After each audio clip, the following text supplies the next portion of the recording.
Un castigo en el mar. A la caída de la tarde, las primeras horas del reposo, tendidos los marineros en el castillo de proas, después de haber saludado a la bandera, arriada majestuosamente en medio de las notas tumultuosas del clarín, algunos rasgueaban la guitarra, otros cantaban peteneras que allí, en la soledad del mar, eran de una tristeza profunda. No faltaba quien refiriera sus aventuras y, como casi todos los cabos de mar, habían existido el bombardeo del Callao por la escuadra española. Todos recordaban algún episodio guerrero o alguna traición del inmenso océano. Los grumetes, nada teníamos que referir y callábamos. Aunque era gran dicha escuchar los pintorescos relatos de los veteranos. Un catalán de genio bravío se enfurecía con frecuencia recordando la marina española y juraba por la Virgen que los marinos mexicanos no servían porque se les trataba como a señoritos. Entonces parecía que todos procuraban asustarnos describiéndonos los castigos de a bordo. Hombres hendidos de un sabiano por el comandante o pasados por un ojo o muertos a chicotazos, o colgados de los penoles, con la cabeza hacia abajo, o sepultados en la cetina para que se murieran de hambre, inclusive echados al mar con un salvavidas y una galleta.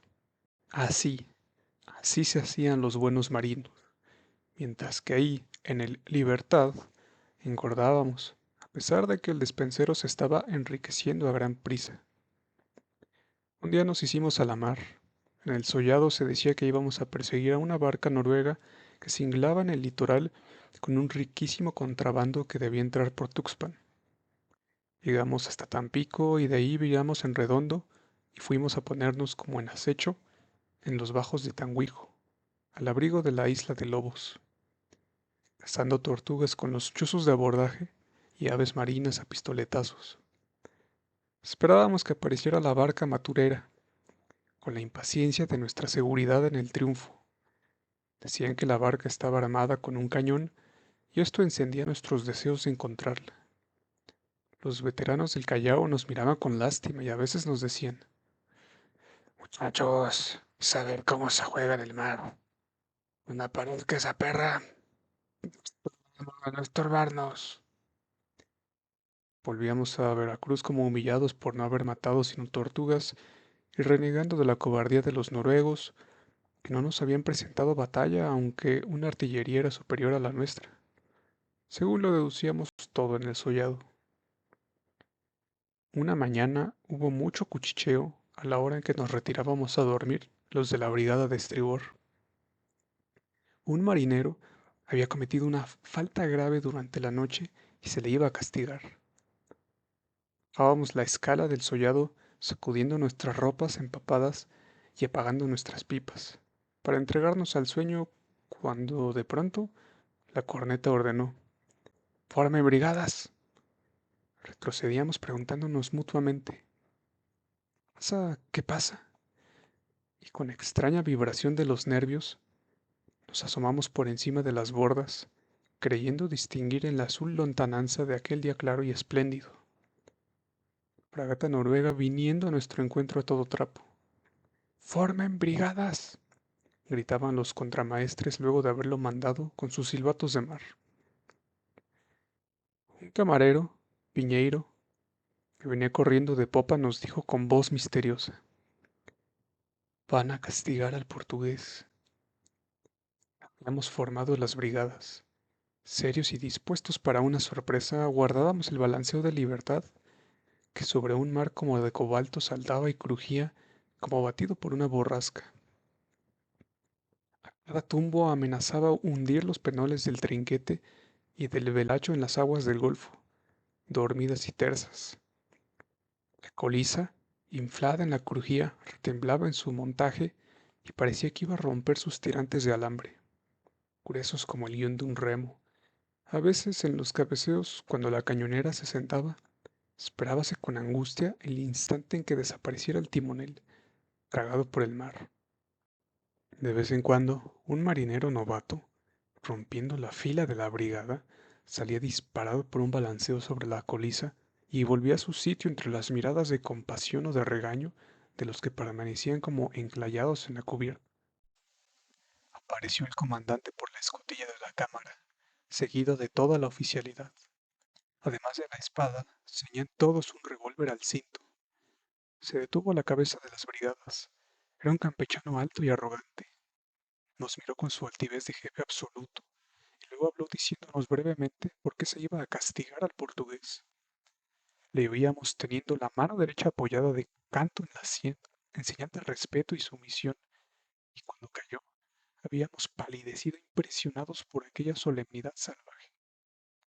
El portugués estaba en el fondo, destacándose sobre las láminas color de chocolate de la cocina.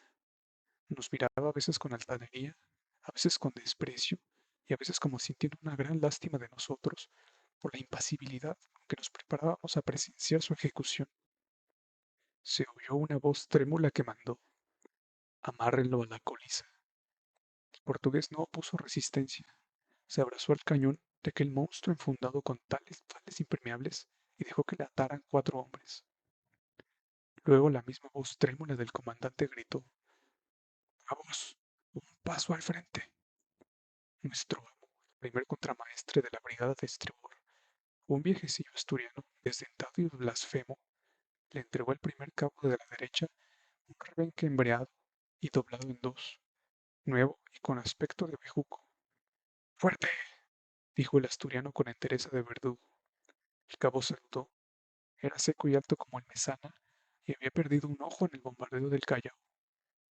Tuvo una fugaz vacilación, pero luego, con la rapidez de un desesperado, nervioso y cadavérico, descargó los 10 azotes sobre el portugués, que se retorcía como si le estuvieran destrozando las entrañas.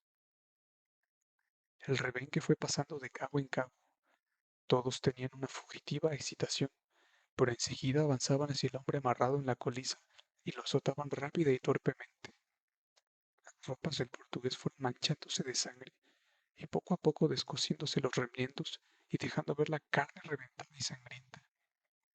Había en todos los pechos un grito de compasión refrenado por el miedo y la disciplina. El comandante y los oficiales estaban tan pálidos como nosotros, que los cabos volvían a su sitio horriblemente desencajados. Los clamores del portugués retumbaban de una manera salvaje y misteriosa bajo el ábside celeste de un azul límpido y luminoso, como implorando el auxilio de aquella naturaleza serena y soberbia. Todo era hermoso, el cielo y el mar, y el mismo barco que con sus cangrejas desplegadas y resoplando parecían resaltar de gozo sobre las aguas quietas y puras. Algunas gotas de sangre manchaban la cubierta. El portugués ya no gritaba. Cada azote se estremecía como si lo punzaran con un hierro candente y lanzaba un débil ronquido como inarticulada súplica final. Y allá lejos, muy lejos, se divisaba el castillo de San Juan de Ulúa, como una golondrina pintada en el horizonte de aquel cuadro glorioso. De José Ferrer.